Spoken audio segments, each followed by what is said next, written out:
वंदना GS classes के online platform में आप सभी लोगों का स्वागत है।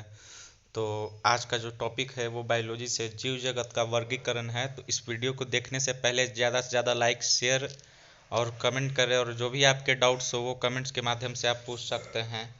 तो चलिए आज का शुरू करते हैं। जो प्रश्न है वो है। तो प्रश्न नंबर पहला, हम जीवधारियों का वर्गीकरण क्यों करते हैं। तो जैसा कि हम जानते हैं कि धरती पर बहुत सारे असंख्य जीव हैं, तो उन सभी के अध्ययन को सुविधाजनक बनाने के लिए हम उनका वर्गीकरण करते हैं।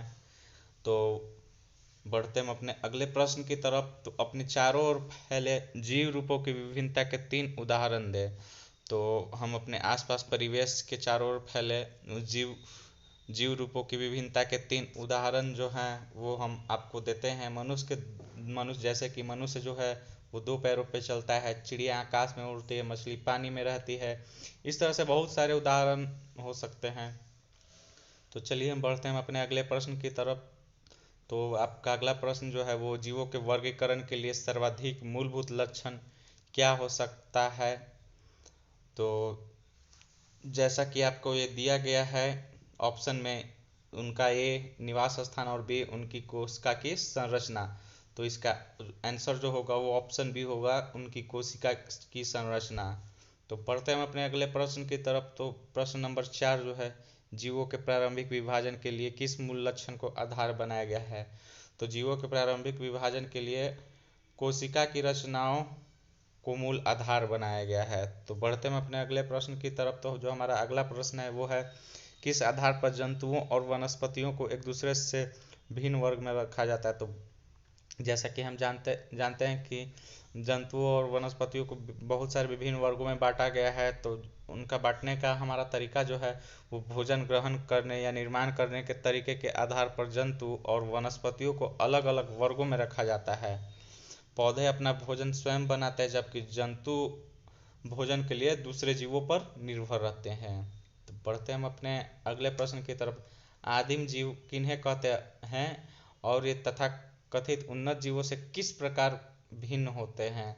तो जैसा कि हम जानते हैं कि जिन जीवों का उद्भव बहुत पहले हुआ है उन्हें आदिम जीव कहते हैं, और आदिम जीवों की संरचना सरल होती है, जबकि उन्नत जीवों की संरचना जटिल होती है।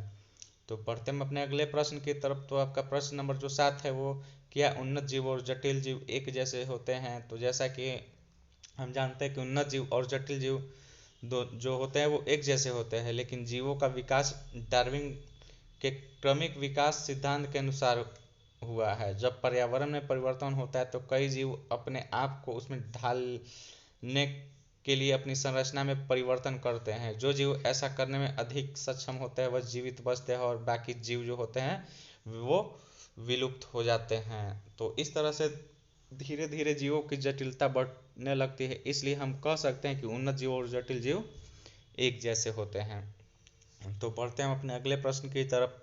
तो मुनेरा अथवा प्रोटिस्टा जैसे जीवों के वर्गीकरण का मापदंड क्या है, क्या इसका क्राइटेरिया है। तो आइए हम इसके बारे में जानते हैं कि मुनेरा और प्रोटिस्टा के वर्गीकरण का मापदंड जो है वो है सुस्पष्टक केंद्रक और झिल्ली युक्त अंगकों की उपस्थिति या अनुपस्थिति।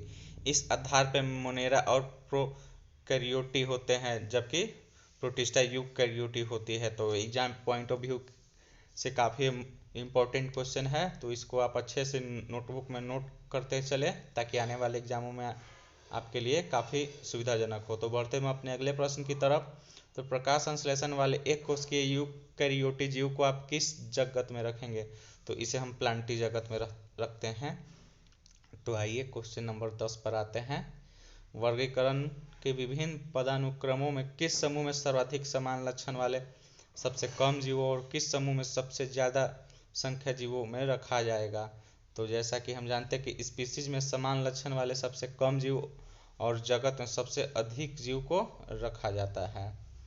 तो आपका जो प्रश्न नंबर 11 है वो है, सरलतम पौधों को किस वर्ग में रखा जाता है। तो सरलतम पौधों को थैलोफाइटा वर्ग में रखा जाता है। तो बढ़ते हैं अपने अगले प्रश्न की तरफ। तो जो आपका अगला प्रश्न है वो, टेरिडोफाइट और फेनारोगैम में क्या अंतर है। तो टेरिडोफाइट में जननांग अप्रत्यक्ष होते हैं और बीजों की निर्माण की क्षमता नहीं होती है, जबकि फाइनरोगैम में जननांग प्रत्यक्ष होते हैं और बीज निर्माण की क्षमता होती है। तो बढ़ते हम अपने अगले प्रश्न की तरफ। तो जो हमारा अगला प्रश्न है वो जिम्नोस्पर्म और एंजियोस्पर्म एक दूसरे से किस प्रकार भिन्न यानी अलग है, डिफरेंस है इन दोनों के बीच। तो जिम्नोस्पर्म में बीज का निर्माण फल के भीतर नहीं होता है, जबकि एंजियोस्पर्म में बीज का निर्माण फल के भीतर होता है। जिम्नोस्पर्म में पुष्प नहीं लगते हैं, जबकि एंजियोस्पर्म में पुष्प लगते हैं। तो बढ़ते हैं अपने अगले प्रश्न की तरफ।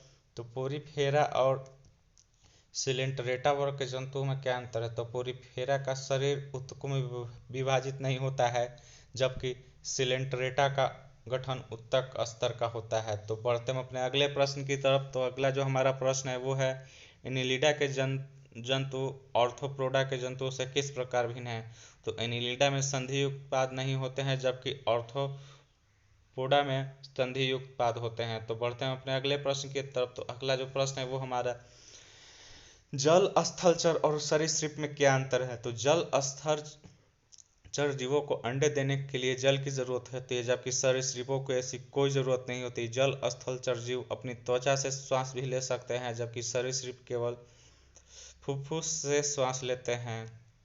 तो यही जो अंतर है। तो हम अपने अगले प्रश्न की ओर बढ़ते हैं। तो पक्षी वर्ग और स्तनपायी वर्ग के जंतुओं में क्या अंतर। तो जैसा कि हम जानते हैं कि पक्षी वर्ग के बारे में पहले आपको बता दें कि इनकी त्वचा में परपंख होते हैं और अगले पाद दैनों के रूप में रूपांतरित होते हैं। इनकी जो स्तन ग्रंथियां अनुपस्थित होती है और ये अंडे देते हैं।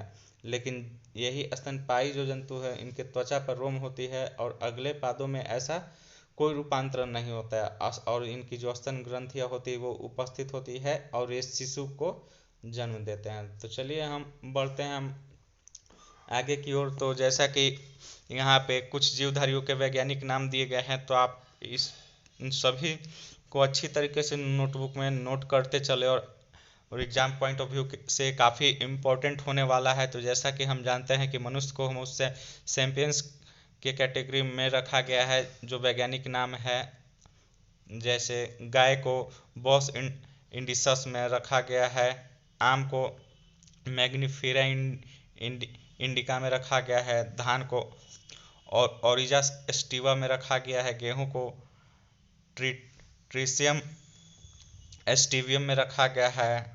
तो इस तरह से आप इन सभी चीज़ों को याद करते चले और नोट करते चले। तो चलिए एक ट्रिक है जो जाते जाते अंत में आपको बता दूं कि पाक जंतुओं का प्रोमो। तो यहाँ पा का अर्थ होता है पादप, जो प्लांटी होता है, और क का होगा यहाँ कवक जिसे हम फंगी कहते हैं, और ज का होगा जंतु। तो एनिमेलिया के श्रेणी में आती है, और यहाँ जो का होगा वो साइलेंट होगा। तो फिर प्रोमो, तो प्रोमो का प्रो जो होगा वो प्रोटिस्टा में आती है और मो का जो है वो मुनेरा में आती है। तो आज का जो भी आपने वीडियो देखा है उसको ज़्यादा से ज़्यादा लाइक शेयर और कमेंट करें, और आपके जो भी सारे डाउट्स है वो कमेंट सेक्शन में कमेंट करके आप हमें पूछ सकते हैं। तो चलिए आप सभी लोग को वंदना जीएस क्लासेस में आने के लिए बहुत बहुत धन्यवाद।